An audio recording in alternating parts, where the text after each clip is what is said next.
Welcome to our last but one Great Books. We will have a special Shakespeare celebration on April 28th, but this is the last of our regularly scheduled Great Books for the 2005-2006 school year. And we are ending with, he's hiding back here somewhere, Matthew Schmeer. Okay. Matthew has been with us at JCCC since 2004 and has taught continuously since then. It makes me nervous when he's behind me, which means I know him well, okay?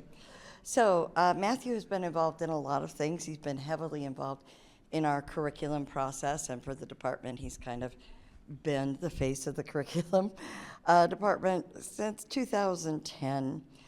He's been on Ed Affairs 2 or 3 times and chaired it for 2 years up until last spring. He's been the faculty advisor for 3 student clubs that no longer exist, and not his fault, okay?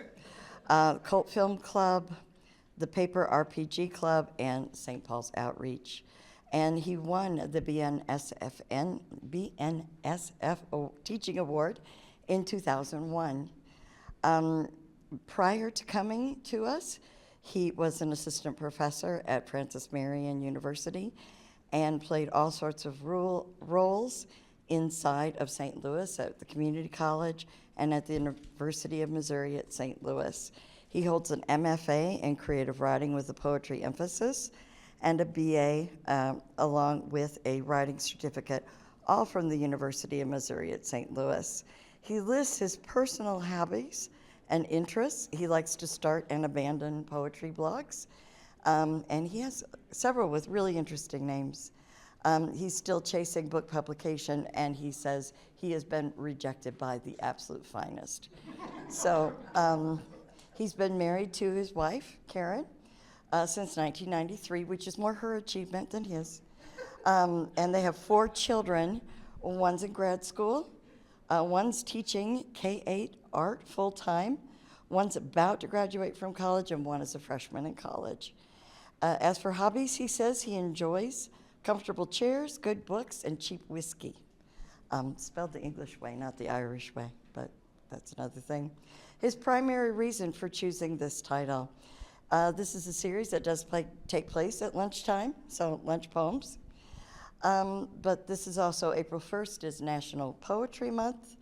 O'Hara's 100th birthday was just last week on March 27th, although according to his biographer, apparently, he thought his birthday was June 27th because his parents lied to him. So they told him it was in June when it was in March because, you know, born out of wedlock and scandal, okay? On a serious note, Lunch Poems is O'Hara's best-known book. It's accessible, even for poetry haters, he says. And O'Hara's awesome. So why wouldn't he pick this book? Remind me to do the thank yous when we leave? Okay, but for now, here is Matthew. You don't Thank get you. this Don't one. get that one. No, thank you very much, Maureen, for that lovely introduction. Before I begin, I just want to give a shout out to 2 fantastic resources that I am indebted to that did a lot of the heavy lifting on O'Hara's work. The first is Andrew Epstein's blog, Locus Slois, which, if I'm probably mispronouncing that, but Andrew Epstein is the chair of the English department and the Caldwell Professor of English at Florida State University. He has written some definitive works on the New York School of Poets. Additionally, Brad Gooch wrote what has come to be seen as the biography of Frank O'Hara. It was originally published in 1993, reissued by Harper Perennial as an ebook in 2014. Reading this book is like reading a gossip column. It is full of, you know, his life and his connections. So why lunch poems for me? I came to O'Hara in my early teens, late 20s via very unusual route. I started kind of reading the kind of free range stream of what seemed to be stream of consciousness poems of Don Marquis with the Archie Imheritable poems, Archie the cockroach who could type by jumping on the keys, and the sort of everyday stories of going-ons in New York City. And that kind of led me into modernism with E. E. Cummings and his poetry, which led me into William Carlos Williams and the Imagists, which led me into the confessional poets like Plath, Sexton, and Robert Lowell, which then led me into the beats of Gary Snyder, Allen Ginsberg, and Greg Corso, which led me into Charles Bukowski, what we call now kind of call the Mimeo Revolution or the meat poets, and that then led me to O'Hara. And you're like, well, how the hell did you get there? Well, they all knew each other, it seems, in some way, shape, or form. I also fell in love with his voice. One of the things that I love about O'Hara and most of his poetry is it's conversational. It's yet underneath it, there's this formalism that is kind of girding it up if you look closely. But underneath it all, he is having a conversation with you. Actually not with you, but to the people who he's writing to. But you just happen to be able to listen in and feel like he's talking to you as well. It's also, when you read O'Hara as a poet of the 50s and 60s, you're getting a tour of New York that no longer exists. It's the New York of the Mad Men era. If you watch the television show on AMC back in the early 2000s. His references to New York life, and even more specifically to queer life in New York, are quite amazing. And they feel as if they exist now and you know what he's talking about. Now, that being said, as a young man who was straight, I didn't get a lot of the references to queer life in New York City. That came later as I started to read his work and study it. And even now, a lot of people argue whether his work is actually performative camp or it's actually honest and sincere.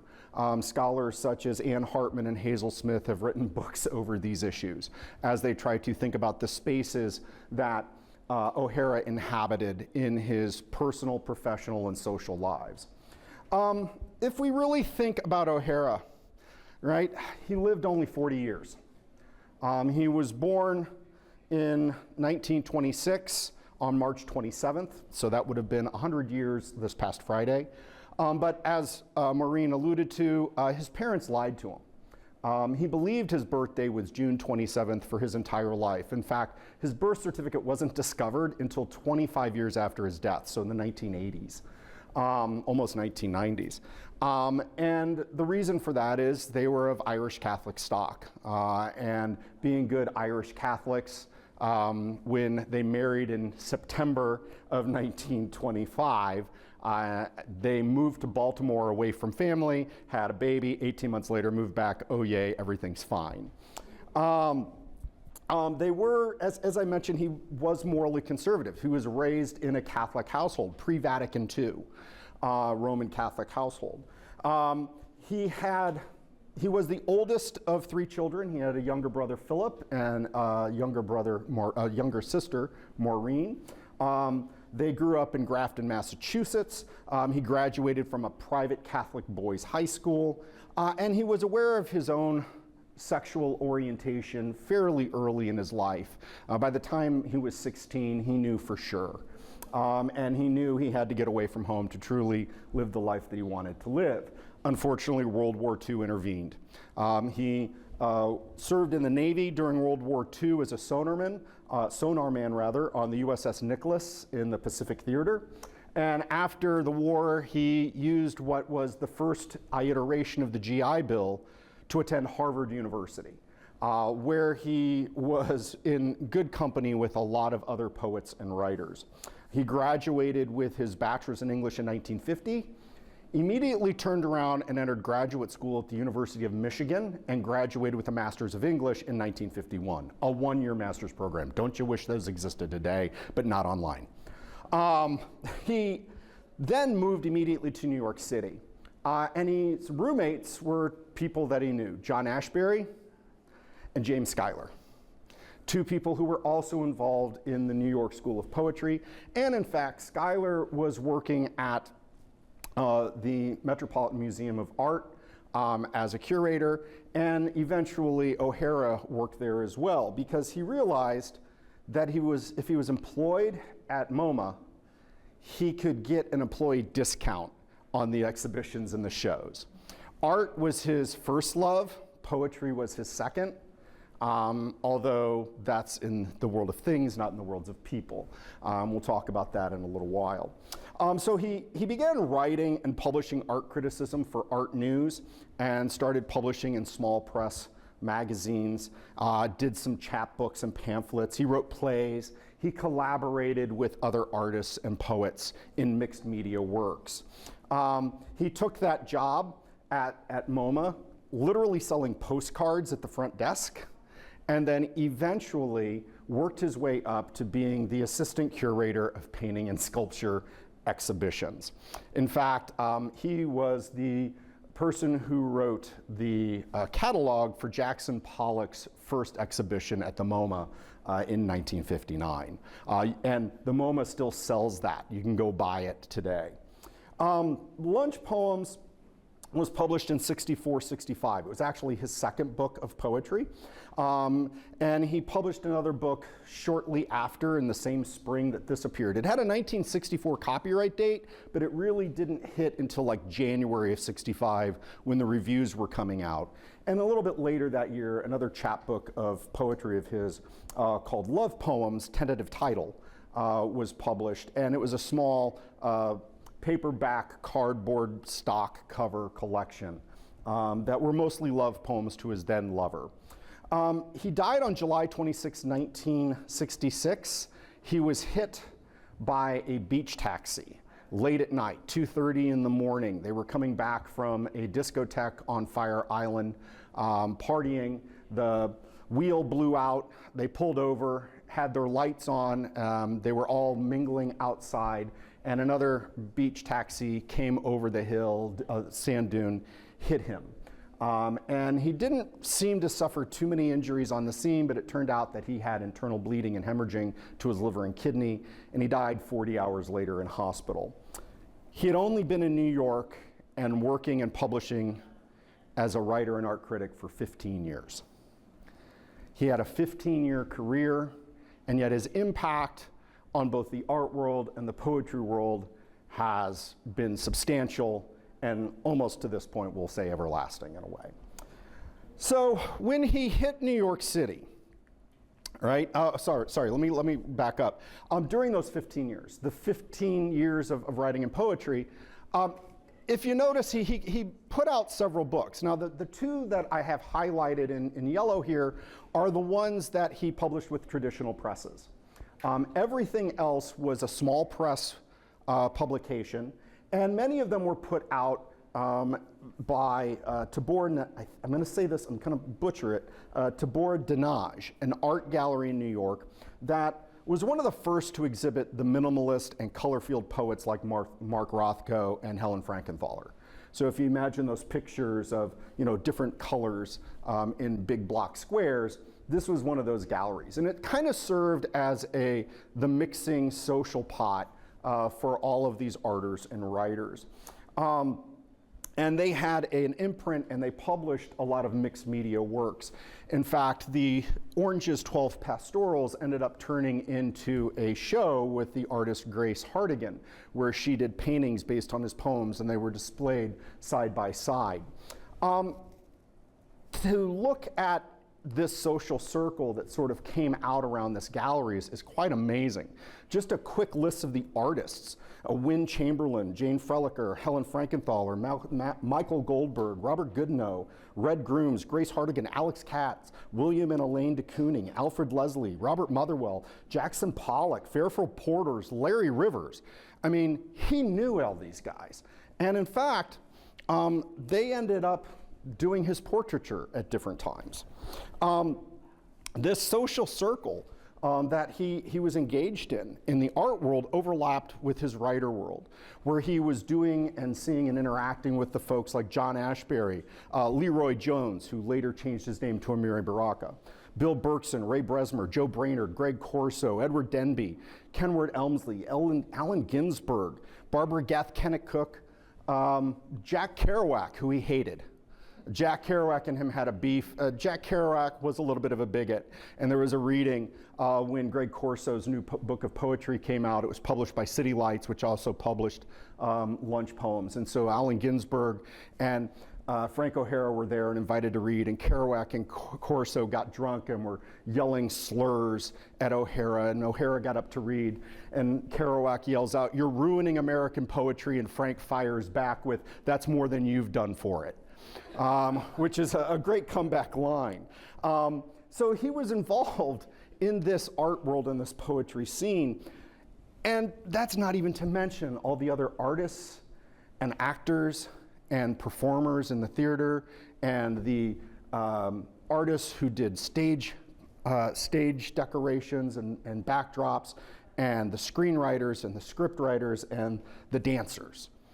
He was in the social scene. So when you're reading lunch poems, you're getting a slice of so many different arts communities interacting and mingling together. So most of his poems are about interactions with friends or written to friends or lovers about those interactions. And many critics point out that his style waxes and wanes depending on who he's either currently chasing or who he's in love with or who he's socializing with. So if we think about these friends and lovers that he's had, these are all close social connections. He's also, during this time period in the 50s and 60s, posing for portraitures. He is oftentimes nude. I can't show those, this is going on YouTube. He is also kind of bouncing back and forth between two important people in his life. Joe Lasore, who is a critic and poet and screenwriter, and the dancer Vincent Warren, who is involved with the ballet. And so when we look at his different social connections and his posing for art, many of these are in the National Gallery, in the Smithsonian. Many of them are on display at various art institutions, as we can kind of see O'Hara lounging around in the 1950s, oftentimes going to stay at artists' houses while he's writing and interacting with their families, and sometimes seducing the painters who are painting him. He had a long-going on-off love affair with the artist Larry Rivers, for example. Many of his portraitures during this time period portray him as either kind of dressed in this casual 1950s, button-up style, or no clothes at all. One of the most famous famous paintings is one called Four Poets Dressed and Undressed by Wynne Chamberlain. I can't show you that, but it's four of these now very well-known poets who were all friends together posing around. He was also, like I said, in the social scene. So here we can see a lot of early pictures at art galleries and gatherings. The first one here is where he is, they're celebrating the release of Folder magazine, which was actually edited by Daisy Adler. And we see the poet Grace Hartigan tucking in the back. And this is a rather famous photo that often gets cropped to just the four guys in the front. We're looking at John Ashbery, Frank O'Hara, James Schuyler, and Kenneth Koch.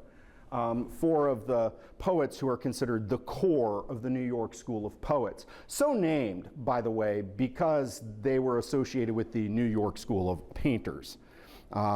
Painters who were based in New York, got cheap loft space, were kind of gentrifying this old warehouse district before gentrification became a term, turning this into an artist colony, so to speak, where you could get cheap rent and read.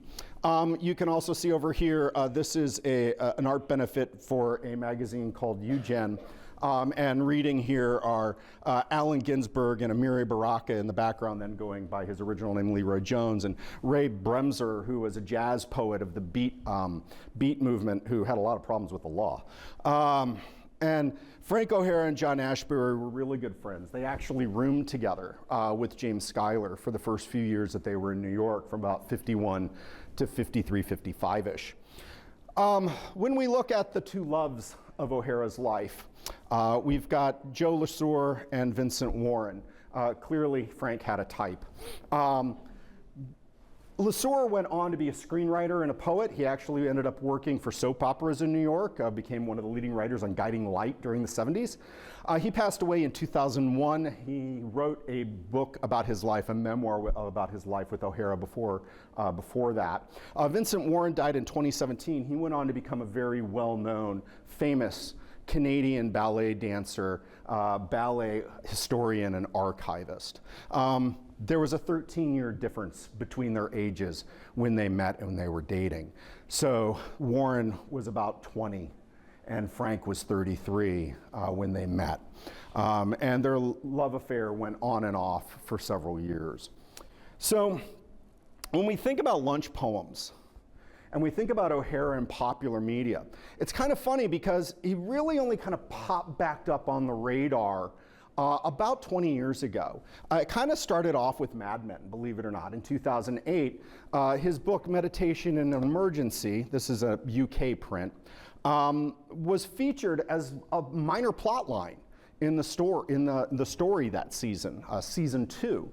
And we even have John Hamm reading some of the poem over the ending credits in a couple of the episodes. In 2014, Lunch Poems celebrated its 50th publication anniversary, and it was celebrated with a first time ever hardbound edition. And this hardbound edition also gave light on some of the process behind it. For the first time, there were actually published letters and postcards between the publisher, Lawrence Ferlinghetti, and Frank O'Hara about the long gestation period of Lunch Poems. In 2024, just 2 years ago, it was featured in Lunch Poems, and Frank O'Hara were featured in an episode of Poetry in America, a PBS series, that devoted a full half-hour episode to the poem Steps, which appears in Lunch Poems.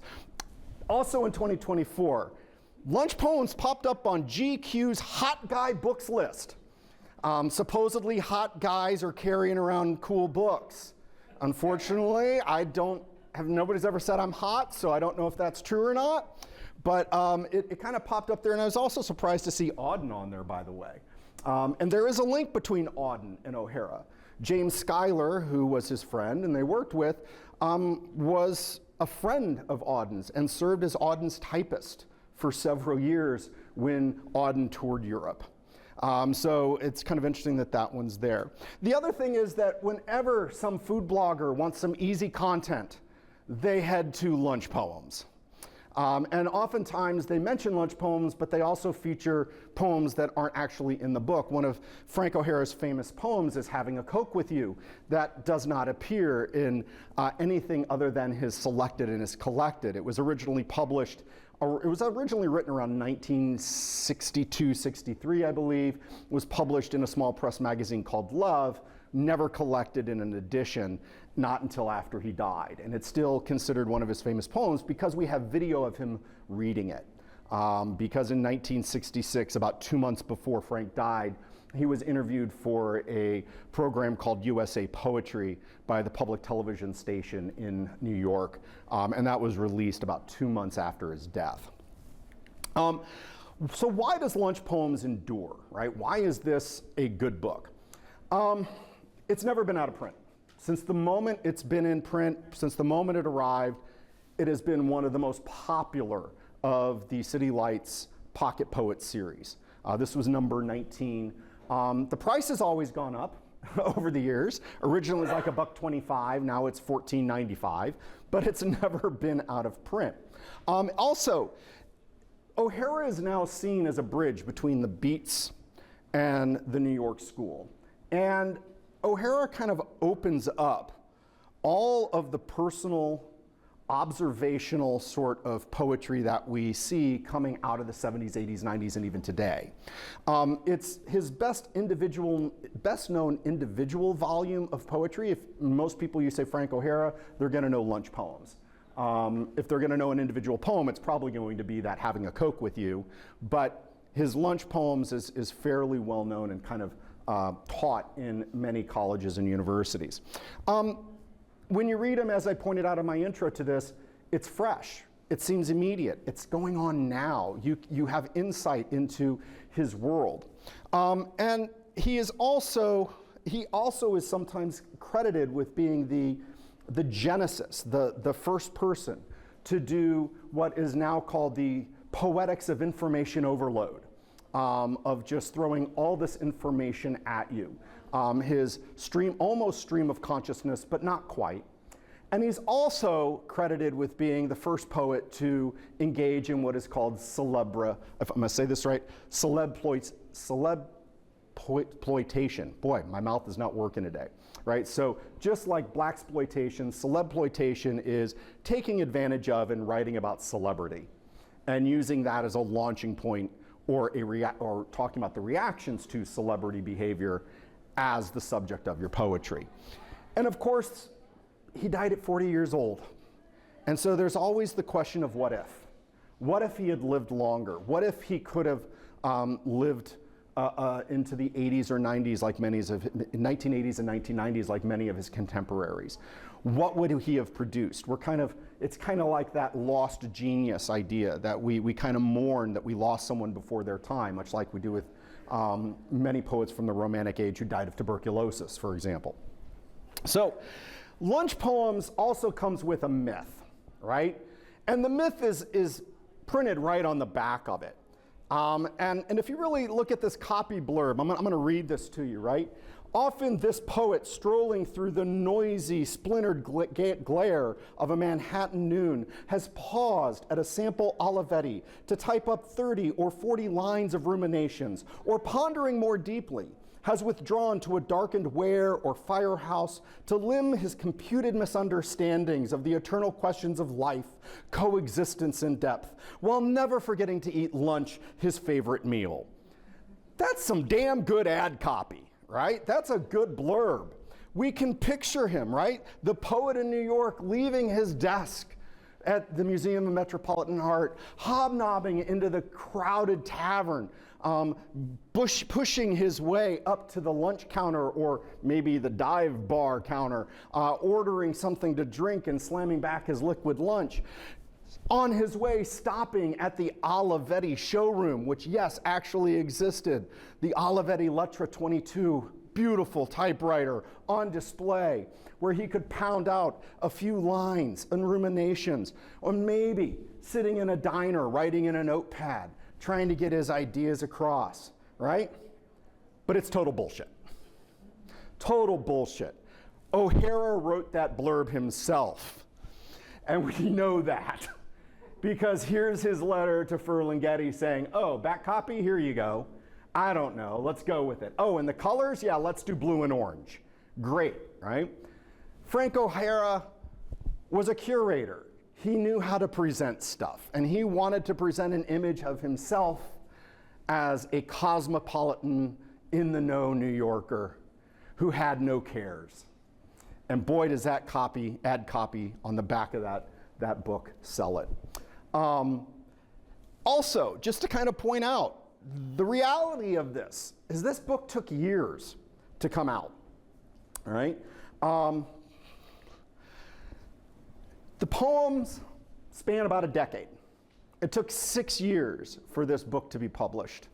As John Ashbery writes in his introduction to this 50th anniversary edition, no one remembers how conservative and formal contemporary American poetry was at the time, except for the Beats, who had only just showed up.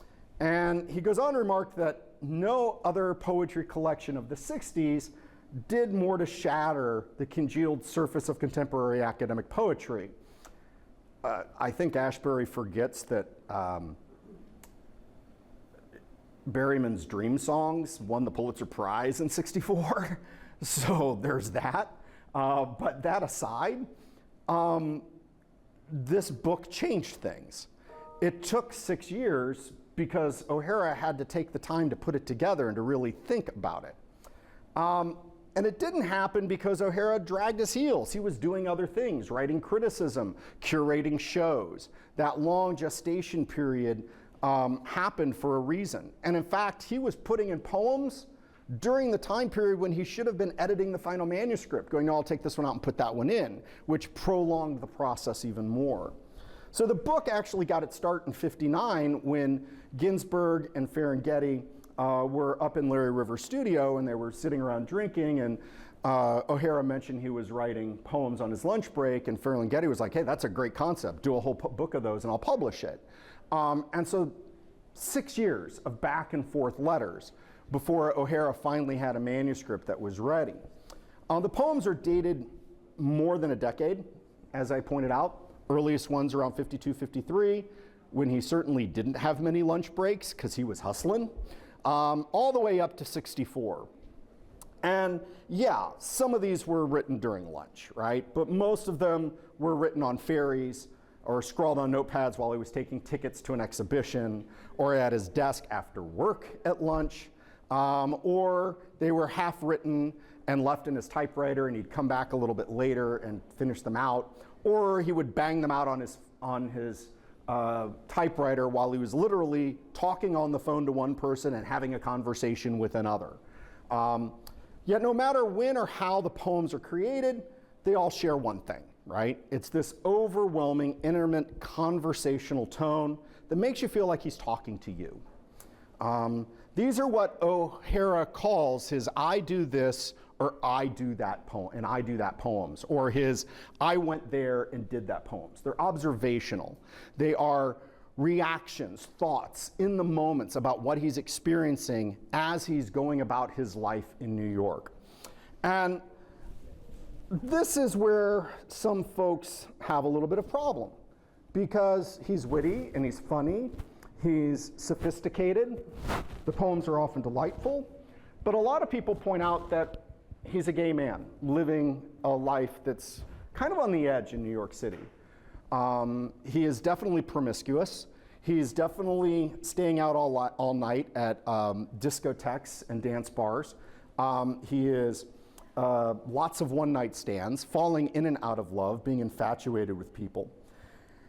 And yet, when we look at his poetry, a lot of people don't see that coming through. They just see the surface.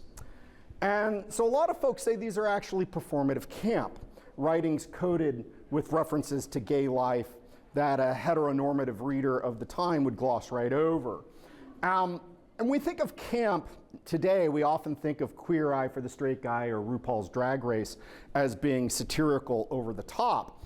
But this is camp in the 50s and 60s. And as the writer Susan Sontag wrote in her 64 essay, Notes on Camp, it's referring to a certain style that's ironic and satirical, glorifying bad taste that might have homoerotic overtones, but it's coded. And you gotta know the code to understand it. And in the wasp-centric, straight-laced man in the gray flannel suit mindset of the 50s and 60s, camp was an avenue for sexual expression.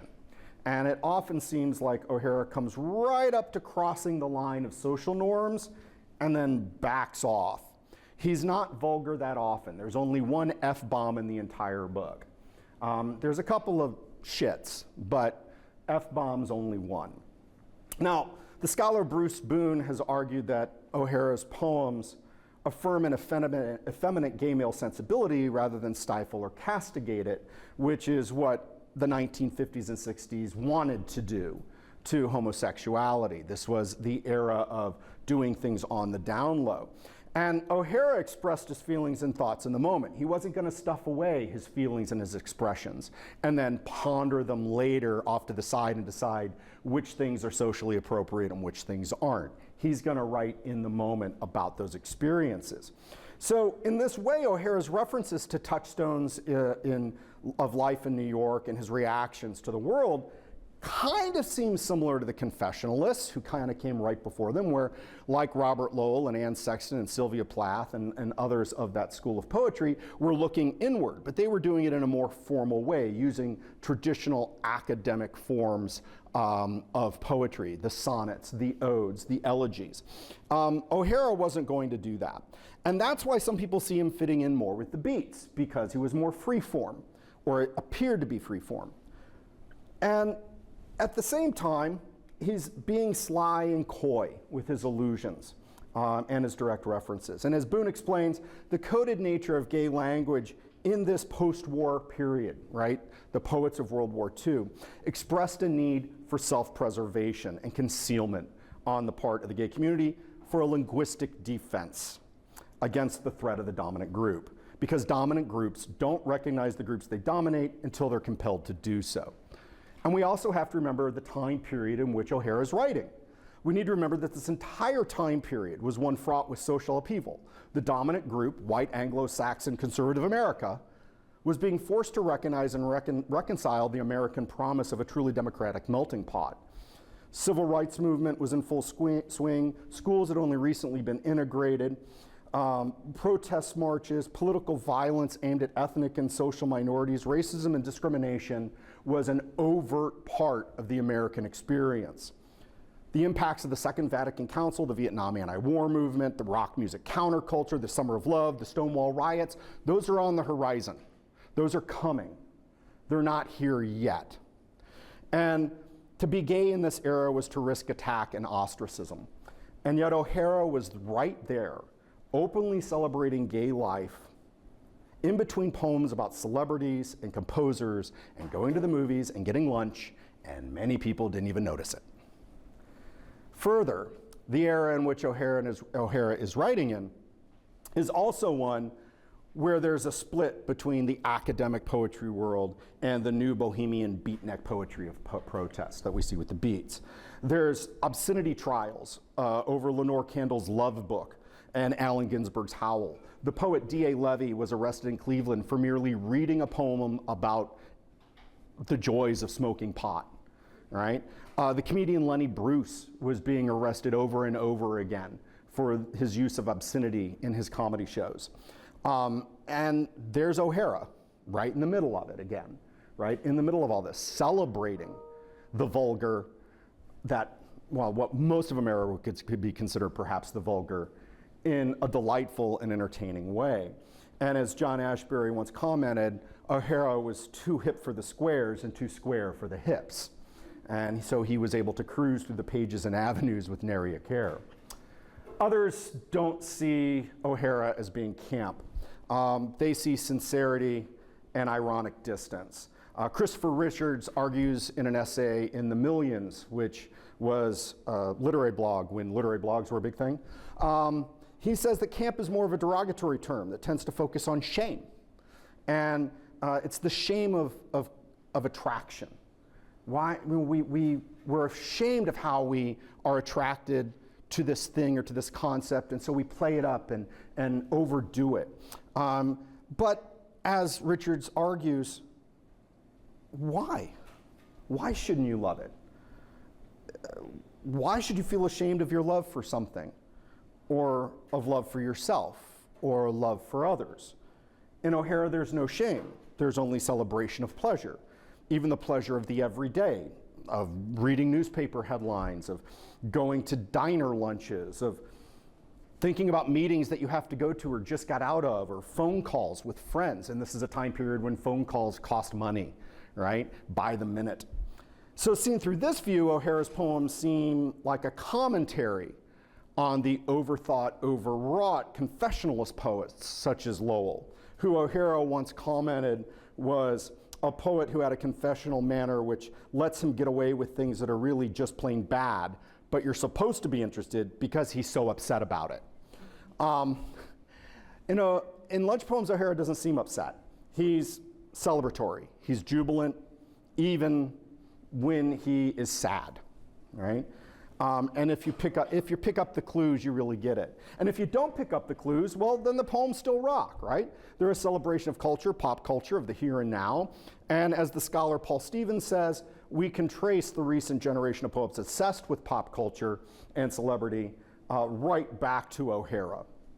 And so I want to turn and look at a couple of his poems, but first we have to understand this idea of the immediacy, which is his concept, is what he calls his Personism Manifesto, which was originally written as an introduction to his work that was supposed to be in the New American Poetry, edited by Donald Allen. And Donald Allen went, no, this is a little too racy for this. and declined to publish it, and so it got published in some other collection. But as he says here, personism has nothing to do with philosophy. It's art. It does not have to do with personality or intimacy, far from it. But to give you a vague idea, one of its minimal aspects is to address itself to one person other than the poet himself, thus evoking overtones of love without destroying love's life-giving vulgarity, and sustaining the poet's feelings towards the poem, while preventing love from distracting him into feeling about the person. That's part of personism. It was founded by me after lunch with Leroy Jones on August 27, 1959, a day in which I was in love with someone, not Roy, by the way, a blonde.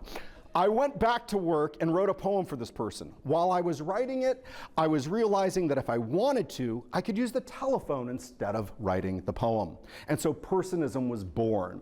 It's a very exciting movement, which will undoubtedly have lots of adherents, and it actually does.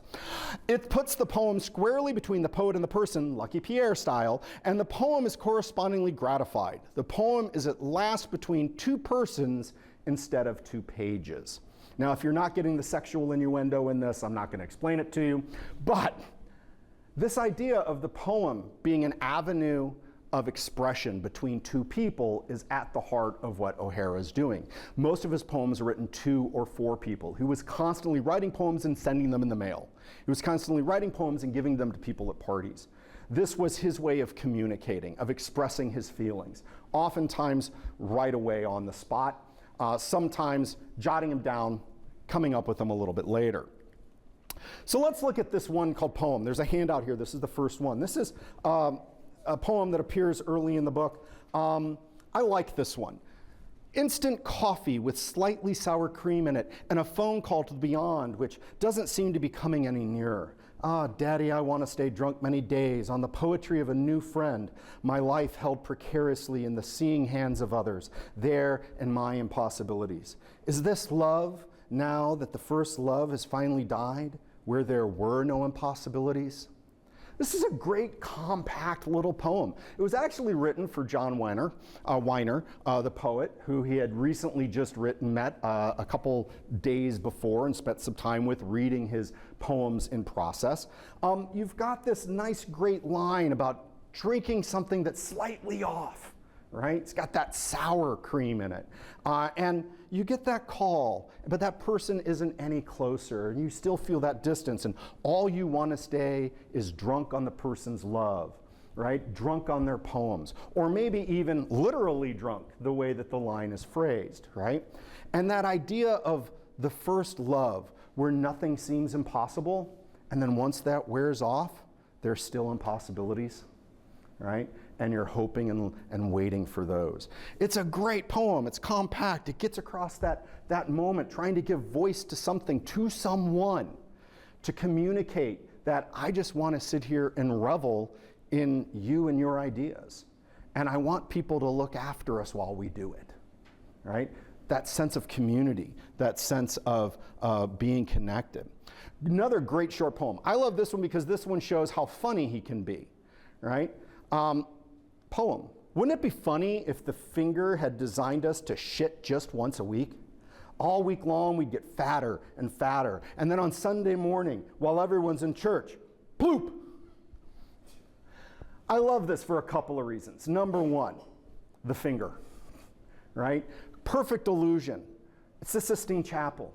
It's God reaching out to create Adam. That finger coming out there. But it's also the finger, right? The middle one. This is, does God have a sense of humor? Are we the joke? Is God the joke? Wouldn't it be funny if he created us this way instead of that way? It's also an internal wrestling with the self and with who I am and how I'm choosing to live my life. And wouldn't it be great to just explode in the most straight-laced of places? Because remember, he was Roman Catholic in an era before Vatican II.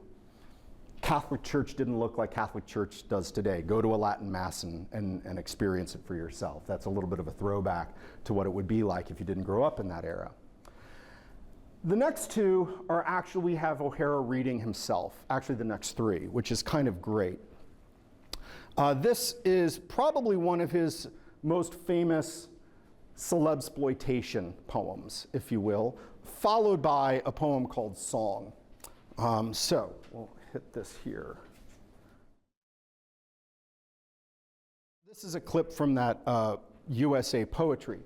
The first poem, right, that the day lady died, the response to the famous singer passing away, it's an I do this, I did that.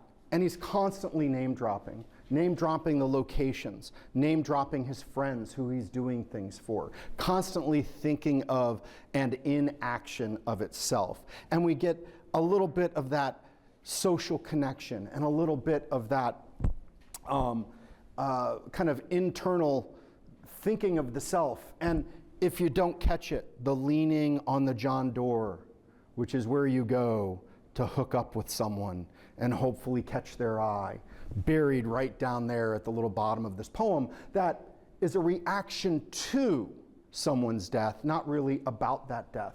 But it is about that death. Because what were you doing when someone famous died? What was your day like when you learned that someone that you admired passed away? It was just a day. You were doing your things, and then you learned, right? That's the intimacy that's there. And the song about, is it dirty? That constant thinking. It's New York City in the 50s and 60s. It was dirty. Coal oil, that's how we heated things. Coal oil and steam, right? And it was dirty, and it was filthy. Yet at the same time, you're constantly thinking, okay, do I want to sit there? Do I want to sit there? It's a dirty spot. You know, we got millions of people in the city. But it's also about who you're going to hook up with. You're thinking about that person's a bad character. Are they all bad? So they got a smoking problem. He's still cute. So he does heroin. He's got a nice ass, right? When we look at this sort of see, talk about being brave. So when you think about the poem in terms of, it's not just about living in the city, it's about interacting with people in the city. It's about making judgment calls about character. It's about catching a lover's eye and attraction and affection. And is this something that I want to get into? Oh yes, this is something I want to get into. I live in the city. I know how to put up with a little bit of dirt, right? That's at the heart of it. The last poem here is another one of his famous ones, and this is the ones that he oftentimes gets labeled camp. This is another poem. If you notice, Frank O'Hara tends to title a lot of his poems poem. If he was one of my students, I'd be like, really? You need a better title than essay? But he got away with it. This last one is Lana Turner Has Collapsed. And this is supposedly the news that appeared in 1962. This was from the New York Post, which we know Frank O'Hara would grab every morning and read on his way to work, usually on the Staten Island Ferry. And so we know, we're not exactly sure this is the headline, but this is what he's reaction to. Lana Turner being a famous movie actress, known for kind of being difficult to work with, and also having many, many different husbands. And still gorgeous and fantastic actress of that time period. So I'm gonna hit the play here. This is a great poem because she collapsed out of exhaustion, right? And he turns this into she must have been drunk at a party. I've been drunk at parties, right? That sort of surface level there. And he's going about his day, and I love that line about how there's no snow in Hollywood, there's no rain in California, equating the sky and the traffic and the things that are going on in New York to what's going on in Hollywood. That people in LA don't have to put up with the crap that I have to put up with in New York, for God's sakes, right? This is that poem that kind of gets a lot of that, oh, he's performing, oh, Lana Turner, get up, right? Kind of that immediate reaction to our celebrity news. You know, what was Beyonce thinking? You know, what is Gaga up to now? Oh, I can't believe what Timothée Chalamet thinks about opera and ballet, right? Whatever that is, it's that sort of immediate reaction. And if you look at his style of poetry and you go look at any poetry magazine publishing online or put out by a university today, it's gonna be filled with poems that are somewhat like this. So we can kind of thank O'Hara for that observational reactionary poetry. Either that or we can blame him. Depends on which way you want to go. But this is why I think Lunch Poem has endured. It speaks to us on many levels, and it makes itself relevant to us each and every day. Thank you. Questions, comments, smartass remarks? We have a couple minutes. Does anybody have a question? I do want you to know that now I'm mad at my poetry professors. For not making you read O'Hara? They were not disinterested. Anybody, question? Yes. So, okay. I think I'm misremembering because Dickinson is known for this. But did he not, when he died, have like a bunch of poems, just like indoors in his house? He was disorganized. He was the epitome of the disorganized poet. He would write poems and just leave them laying around. He did not keep track of where things were published. After he died, Ashbery and Schuyler and Donald Allen got permission from his sister, who was his literary executor, to go in and try to sort everything out. And if you go back and you look at the collected and selected, what they decided to do was try to arrange things by chronology. So if you go look at the collected and the selected poems, I think collected came out in 71, selected came out in 74. They just went through and tried to order things in when did he write it by time period. The only book written during his lifetime, the collection, was Love Poems, tentative title. That was the only one that they knew for certain were written during a certain time period to a very specific person, because they were all for Vincent and written to Vincent Warren. But when you actually get into the nitty-gritty of his stuff, yeah, he was disorganized. He kept a list somewhere. In fact, in one of the letters that's here in Lunch Poems, there's a back and forth between him and Ferlinghetti over, well, when was this book published? When was that book published? And Frank didn't know. He had to go look it up and send it back. He's like, when was my book published? Yeah, I don't remember. Let me go look. So it's kind of funny in that regard. But yeah, he was disorganized. And that's why there were more poems of his published after his death than before his death. He was publishing in mimeographed magazines and the literary littles all during the 50s and 60s, but he didn't keep track of things, and he often didn't keep track of copies of things. So they had their work cut out for him. Yeah. Other questions?